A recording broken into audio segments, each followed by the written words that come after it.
Hello dear student, आज मैं आपको एडमिशन ऑफ ए पार्टनर जो चैप्टर 3 चल रहा है आपका, उसमें एक क्वेश्चन है।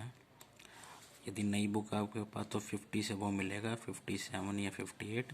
तो यहाँ पर 47 दिया गया, मेरे पास पुरानी बुक है।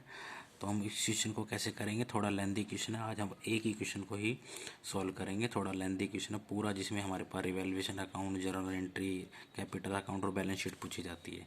जैसे हमारे पास पीछे क्वेश्चन हमने कोशिश की थी, ऐसे ही हमारे पास क्वेश्चन दिया गया। एक्स और वाई पार्टनर है, रेशो है 5:3। बैलेंस शीट दी गई है आपके पास। बैलेंस शीट में लाइबिलिटी में creditor, provident fund, workman compensation fund, capital X Y के, फिर साथ में एसेट्स में cash at bank, sundry debtor, provision, stock, और साथ में फिक्स एसेट की value, profit and loss account, ये सारी वैल्यू दी गई है। फिर बताया जेड को एडमिट किया गया पार्टनरशिप में 1/8 शेयर के लिए। जेड जो 20,000 रुपये लाएगा अपने कैपिटल के लिए और 12,000 रुपये गुडविल के लिए कैश में। अब यहाँ स्पेशल ध्यान देना है कि जेड का जो हिस्सा, जेड जो अपना हिस्सा ले रहा है वो सारा किसी ले रहा है, एक्स से। इसका मतलब आपको ध्यान होगा कि जेड जो अपना हिस्सा ले रहा है जिस भी पार्टनर से, जिस रेशो में लेता है उसको सेक्रीफाइस रेशो कहते हैं। लेकिन यहाँ रेशो तो नहीं बताया, यहाँ बता दिया कि जेड अपना जो हिस्सा ले रहा है सारा किससे ले रहा है, एक्स से। इसका मतलब ओनली एक्स सेक्रीफाइस, तो रेशो नहीं आएगा यहाँ पर।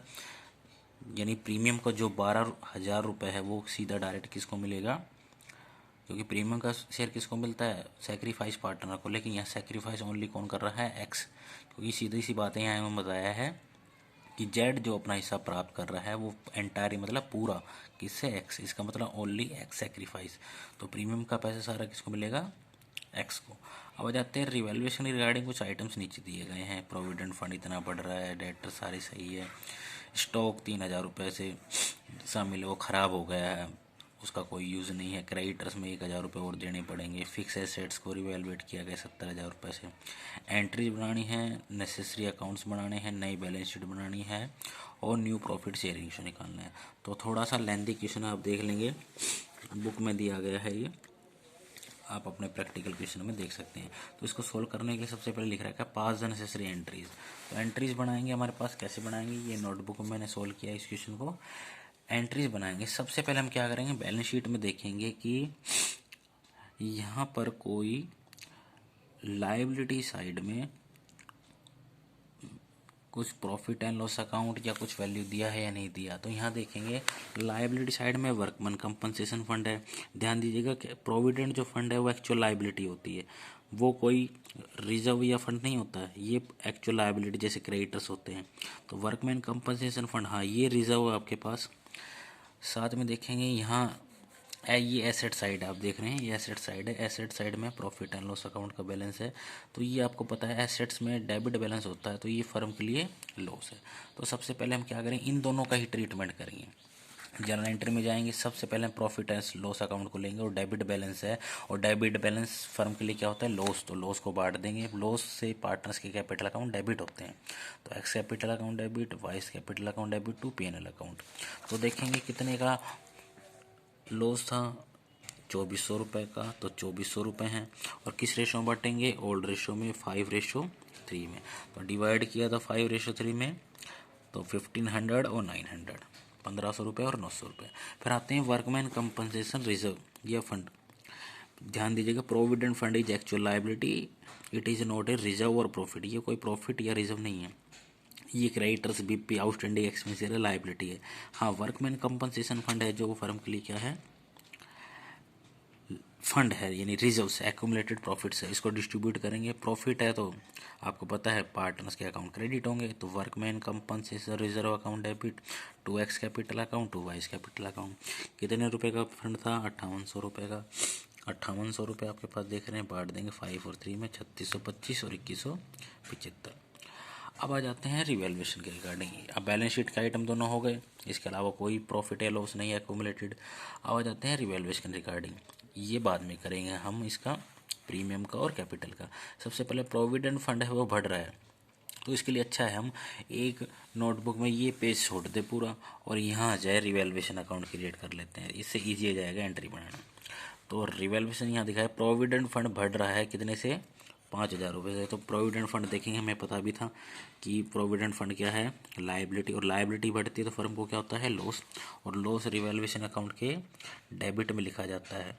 तो यहाँ लिख दिया प्रोविडेंट फंड कितना है, 5,000 रुपये, राइट। फिर इसके बाद लिख रखा है डेटर्स आर ऑल गुड, यानी डेटर सारे सही है, प्रोविजन कोई रखने की आवश्यकता नहीं है। तो डेटर देखेंगे प्रोविजन कितने था, 600 रुपये का। प्रोविजन बढ़ते हैं तो फर्म के लिए लॉस, लेकिन यहाँ पर कह रहा रखने की आवश्यकता नहीं है, यानी सारे डेटर्स गुड्स हैं, इसको यहाँ से हटाना है। पूरे 20,600 डेटर से मिल जाएंगे, यानी प्रोविजन रखने की आवश्यकता नहीं। इसका मतलब फर्म को क्या हो गया, प्रॉफिट, क्योंकि पैसे मिलेंगे डेटर से 600 रुपये तो मिलेंगे। तो provision for doubtful debts account, क्योंकि हमने क्रेडिट में लिख दिया, क्योंकि जो प्रॉफिट होते हैं वो क्रेडिट साइड में लिखे जाते हैं। मैंने कारण भी बताया था रिवैल्यूएशन के रिगार्डिंग कि रिवैल्यूएशन अकाउंट में लॉस और एक्सपेंस ये डेबिट में लिखे जाते हैं, और इनकम और प्रॉफिट क्रेडिट में, क्योंकि कौन सा अकाउंट का नेचर है, नॉमिनल अकाउंट का, राइट। तो by provision for doubtful date 600 रुपये, इन दोनों को हमने कर दिया। अब आ जाते हैं स्टॉक। स्टॉक में 3,000 रुपये का माल शामिल है जो ऑब्सोलेट आइटम्स, जो ख़राब हो गया, जिसका कोई यूज़ नहीं है। इसका मतलब स्टॉक में, स्टॉक क्या होती है आपके पास, यहाँ देखेंगे एसेट्स, और एसेट्स ख़राब हो गई है तो फर्म का लॉस, और लॉस हो गया तो रिवैल्यूएशन अकाउंट के डेबिट साइड में टू स्टॉक कितने रुपए का लॉस हो गया है, 3,000 रुपये का, रुपये लिखेंगे ये रहे। फिर आते हैं क्रेडिटर्स को 1,000 रुपये पेमेंट और करनी पड़ेगी ज़्यादा। तो 1,000 रुपये पेमेंट ज़्यादा करनी पड़ेगी, तो आप जानते हैं क्रेडिटर फर्म के लिए लायबिलिटी होते हैं, राइट। लायबिलिटी होते हैं तो फर्म के लिए और बढ़ रही है लायबिलिटी से फर्म को लॉस। तो टू क्रेडिटर्स अकाउंट 1,000 रुपये से, इसका भी हमने कर दिया। अब फिक्स अकाउंट है हमारे पास, ये देखा फिक्स एसेट्स है, वो 70,000 रुपये से दोबारा वैल्यूट की गई है। तो एट, या मैंने बताया था 2 वर्ड आते हैं तो डिफरेंस लेते हैं बैलेंस शीट में। तो फिक्स एसेट ढूंढेंगे, यहाँ तो नहीं है, और यहाँ देखेंगे फिक्स एसेट कितने रुपए की है हमारे पास, ये 80,000 रुपये की है, और दोबारा से वैल्यूट की गई 70,000 की। तो एसेट्स कितनी हो गई, कम 10,000 रुपये से, और 10,000 रुपये से एसेट्स कम होती है तो फर्म को लॉस, और लॉस होता है रिवैल्यूएशन अकाउंट के डेबिट साइड में टू फिक्स एसेट्स अकाउंट 10,000 रुपये। तो इस तरह से हम क्या कर लेंगे, रिवैल्यूएशन अकाउंट को कंप्लीट कर लेंगे। अब डिफरेंस निकालेंगे, इस साइड का टोटल करेंगे तो 19,000, और यहाँ केवल क्रेडिट में 600, तो फर्म को क्या हो गया, लॉस। तो by loss transfer to X capital account, Y's capital account. किस रेशो में बांटेंगे, 5 और 3 में। तो 5 3 में बांटा तो 11,500 और 6,900। अब आते हैं एक्स के कैपिटल अकाउंट के बारे में आने से पहले यहाँ डाल देते हैं रिवैल्यूएशन की एंट्री। तो अब देखें यहाँ तक हमने ये 2 एंट्री पास कर ली थी। अब रिवैल्यूएशन अकाउंट में देखेंगे, revaluation account debit to stock account to fix assets account, revaluation account debit to stock account to fix assets. रुपये देखेंगे 10,000, तो 3,000 और 10,000, 3,000 और 10,000, 13,000। फिर रिवैल्यूएशन में और बच गया revaluation account debit to provident fund to creditors, या कंपाउंड भी एंट्री साथ में बना सकते हैं। तो revaluation account debit to provident fund to creditors 5,000 और 1,600, ये रुपये यहाँ देख सकते हैं। अब आ जाते हैं यहाँ पर रिवैल्यूएशन में, यहाँ प्रोविजन फॉर डाउटफुल लिखा है क्रेडिट साइड में। तो रिवैल्यूएशन अकाउंट तो क्रेडिट हो गया, लेकिन डेबिट कौन सा हो गया, जो बाई वाला अकाउंट है। तो provision for doubtful debt account debit to revaluation account 600 रुपये से। अब हमने इनका बैलेंस किया तो फर्म में क्या हो गया था, रिवैल्यूएशन अकाउंट में लॉस, और लॉस से पार्टनर्स के कैपिटल अकाउंट क्या होते हैं, डेबिट। तो यहाँ लिखेंगे X capital account debit, Y's capital account debit to revaluation. तो 11,500, 6,900 और 18,400 हो गया। अभी कैपिटल अकाउंट नहीं बनाएंगे, अभी हम बनाएंगे एंट्री। तो एंट्री में यहाँ तक बन चुकी रिवैल्यूएशन के रिगार्डिंग। अब आया था जेड पार्टनर आया था और 20,000 रुपये कैपिटल के लाया था, और 12,000 रुपये यहाँ देखेंगे गुडविल के। तो एंट्री लाने की आपको पता है, बैंक अकाउंट डेबिट टू जेड्स capital account to premium for goodwill account. 20,000 रुपये कैपिटल के और 12,000 रुपये गुडविल के, टोटल हो गया 32,000 हो गया। अब मैंने एक चीज़ आपको बताई थी कि प्रीमियम का जो पैसा लाता है नया पार्टनर, वो ओल्ड पार्टनर किस रेशो में ले लेते हैं, सेक्रीफाइस रेशो में। लेकिन यहाँ तो ना तो न्यू रेशो दे रखा है, ना कोई सेक्रीफाइस रेशो बता रखा। तो यहाँ लिख रखा है एक लाइन, जेड जो अपना हिस्सा प्राप्त कर रहा है, मैंने शुरू में बताया था एक्स से ले रहा है।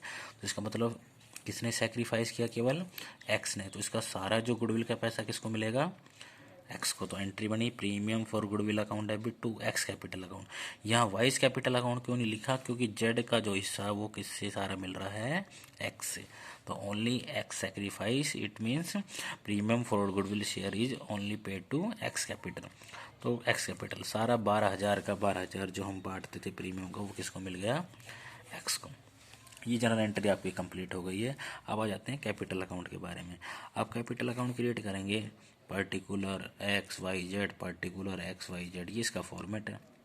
आप सबसे पहले देखेंगे बैलेंस शीट में जाएंगे, पुरानी बैलेंस शीट में एक्स की थी पहले 70,000 और 31,000, तो बाई बैलेंस ब्रोड डाउन, क्योंकि कैपिटल अकाउंट का क्रेडिट बैलेंस होता है, लायबिलिटी में लिखी गई आपको पता है, तो फर्म के लिए लायबिलिटी है, लायबिलिटी का क्रेडिट बैलेंस, तो कैपिटल अकाउंट को शुरू करते हैं बाई बैलेंस BD 70,000 और 31,000। ये कहाँ से लिए हैं? बैलेंस शीट में, ये नीचे मिलेंगे लास्ट में।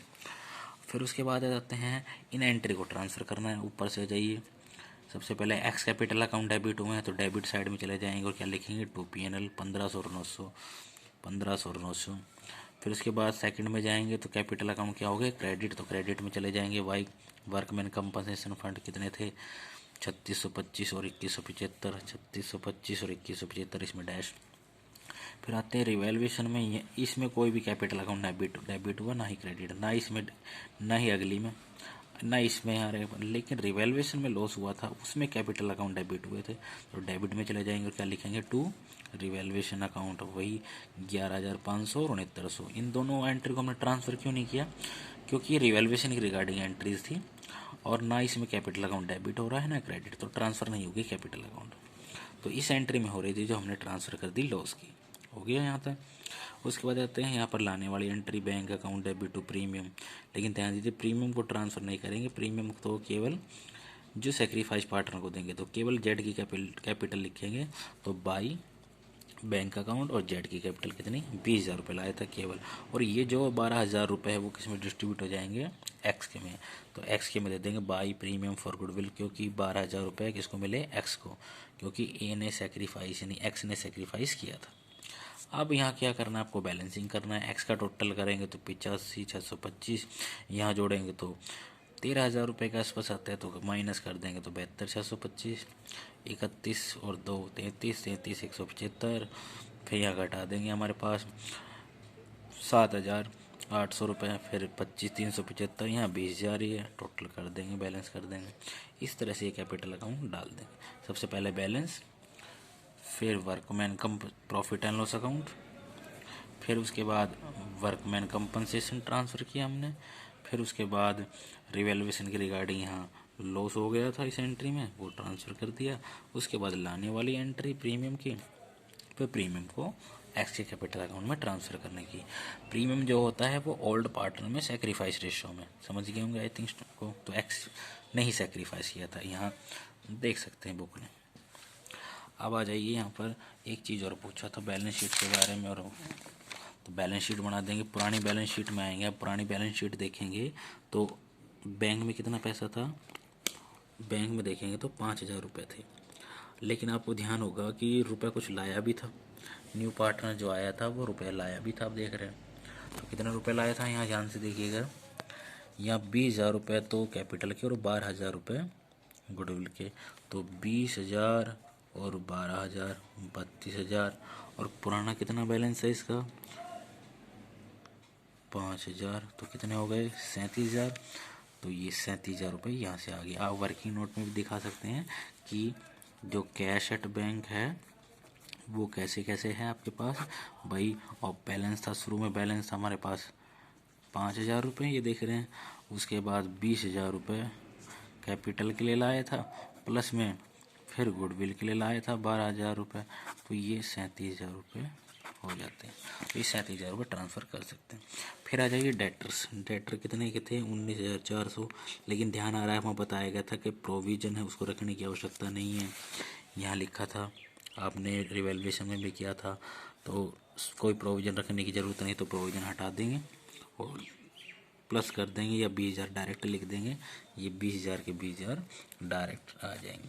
फिर आ जाइए स्टॉक। स्टॉक कितने रुपए का था? 25,000 रुपये का, लेकिन आप देख रहे हैं स्टॉक भी कुछ ना कुछ चेंज हुआ था।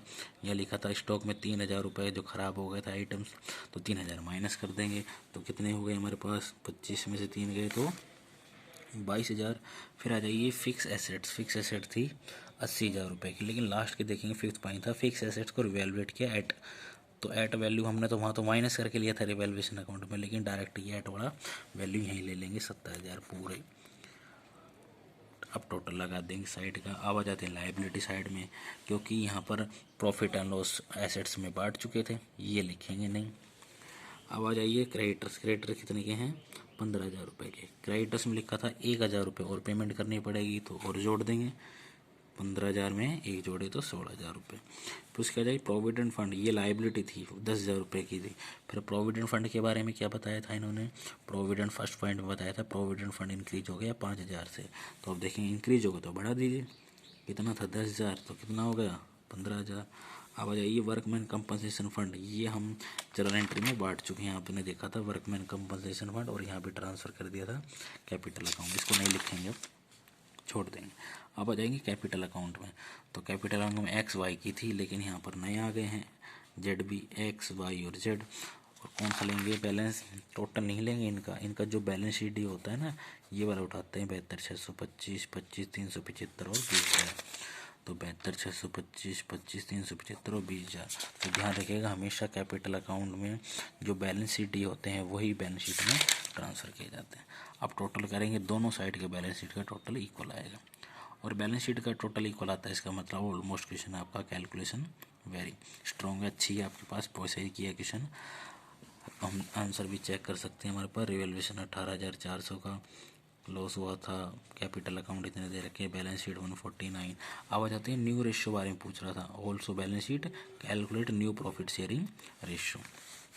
अब कैसे कैलकुलेट करेंगे? हमें पता है एक्स का पुराने वाला कितना था? 5,3। और एक चीज़ और बताई थी, केवल बहुत इजी है न्यू निकालना, क्योंकि जेड का हिस्सा कितने दिया था? सारा एक्स ने। तो एक्स में से घटा देंगे, एक्स में से पुराने वाला था 5/8, क्योंकि 5,3 था तो 5/8 केवल एक्स ने दिया, और एक्स ने कितने दिया? उसका सारा जो हिस्सा था। और कितने के लिए पार्टनर बनाया गया था? वो 1/8 शेयर के लिए। तो डायरेक्ट माइनस कर देंगे 1/8। 20 बराबर, तो डायरेक्ट माइनस हो गए 4/8। वाई ने कुछ दिया ही नहीं था, क्योंकि एक्स ने ही सारा हिस्सा जेड को दिया था। तो जेड वाई वाला जो हिस्सा है वो सेम रहेगा, पुराने वाला 3/8। और जेड को पता है 1/8 शेयर के लिए नया पार्टनर बनाया गया है, यहाँ पे पढ़ रहे थे अभी, तो जेड को सेम रहेगा 1/8। अब इक्वल कर लेंगे न्यू रेशो 4, 3 और 1, क्योंकि बेस बराबर है, डिवाइड बाई 8 है। तो कर सकते हैं इस तरह से क्वेश्चन को। थोड़ा लेंथी क्वेश्चन है, टाइम लगेगा, लेकिन इसको एक बार समझ लेंगे तो ये 8 नंबर का सीबीएसई में, हरियाणा बोर्ड में 6 नंबर का क्वेश्चन इस तरह से कई बार आ जाता है। तो कोई डाउट इसके बारे में तो बता दें।